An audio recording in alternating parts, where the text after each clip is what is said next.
Governor Whitmer, thank you for being here. Let's start with last night. You vetoed 4 election bills you said perpetuated the big lie, but some of those bills, including the one to expand polling places locations, had bipartisan support, pretty broad bipartisan support. So why nix that? The fact of the matter is we have 39 bills that were introduced in our legislature which mirror a lot of the other efforts to make it harder for people to vote all across the country. We just had a historic election. There's not a scintilla that there was any sort of fraud perpetrated. In fact, over and over again, that has been rebutted by the courts. The fact of the matter is we've got an election system. It has worked well, and these efforts to undermine our ability to have confidence in our democracy are not about fixing an issue here or there. It's about, perpetuating the big lie. And I've said I stand with the voters of Michigan. I stand to make sure that our elections are valid and that they are accurate and that we can all have confidence in them. And that's why I took that action.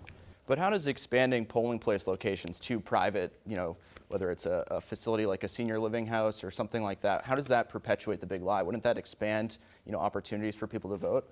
Of course, there's all sorts of spin on a variety of bills, many of which sound good, but they didn't even have the requisite funding behind them to make them a reality. That is because that is an effort to undermine everyone's confidence in an election that was accurate, that was fair, that was full, that was historic, and more people participated. And when more people participate, we get elections that really reflect who people in our state and our country want in office. That's the most important thing as we think about this democracy. We might not all agree on everything, but the fact of the matter is our election system works.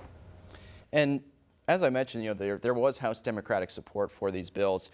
Rep. David LeGrand from here in Grand Rapids, he essentially said this is still a big part of the population that has concerns about voter fraud, a pretty good chunk of it. And he said, I'd support these bills because it would help maybe quell some of those concerns. So what's your message to both constituents and, House Democrats that supported these measures? Well, I'll just say it one more time. We just had a historic election, historic turnout. It was fair, it was full, it was easy for voters to actually participate in this election. That's what we envisioned when we amended our Constitution in 2018. It worked. And so there are some who don't like the outcome of the last election and want to undermine efforts going forward. Instead of reconfiguring and reaching out to voters, they just want to cut a segment out of the ability to vote. That is anti-democratic, and that's why I took the action that I did. And as you mentioned, this was 4 of probably 39 that will be headed to your desk. Do you envision yourself signing any of them into law, whether that's, the enhanced voter ID requirements or any other measures that might come your way? Well, we have a voter ID requirement in Michigan, and it works. And that's the thing, right? We've had a system that has reflected the will of the voters, and that's what democracy is all about.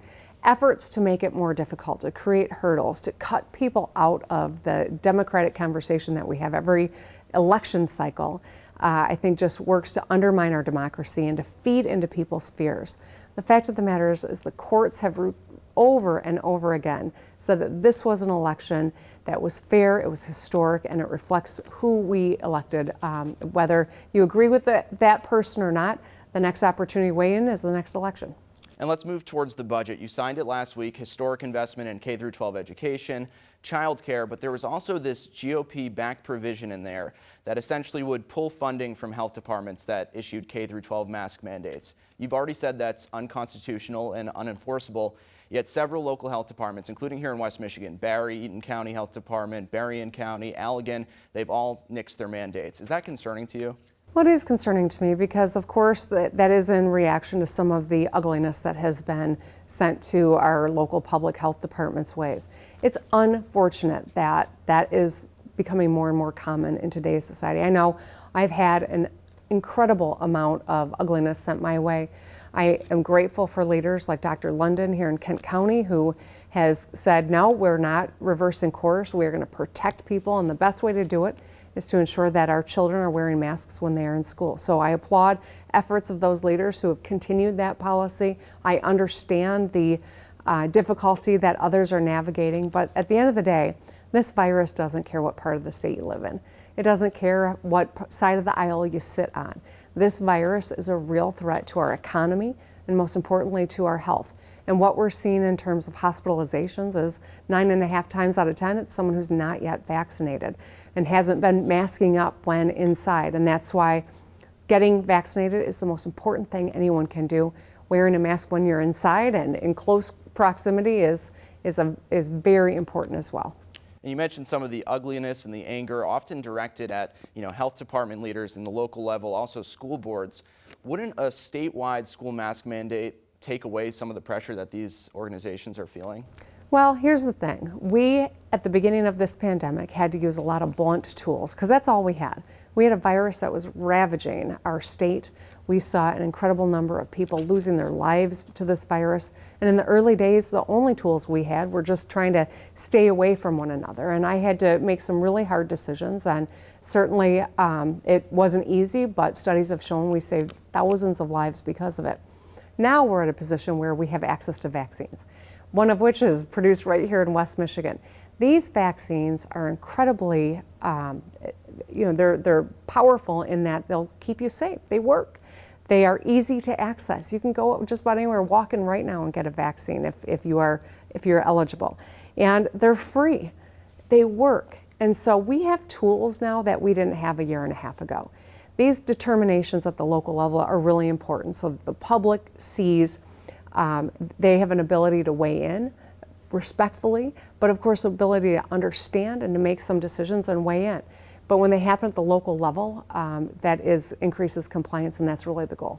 And the last thing on vaccines, we'll wrap it up here. We obviously saw President Biden last month issue a national mandate of sorts for employers with over 100 employees. How does that mandate get implemented here in Michigan? Are there plans in place for that right now?